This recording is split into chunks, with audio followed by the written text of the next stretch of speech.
There is another toolbar below the ribbon. This is called Quick Access Toolbar.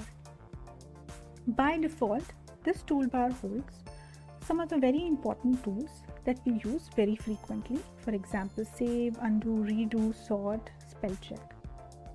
One can add more tools into this by clicking on the drop down arrow and selecting any of the tools that are mentioned in the list. If you cannot find the tool that you are looking for in the list, you can click on more commands and find your tool in this repository and add it to the Quick Access Toolbar.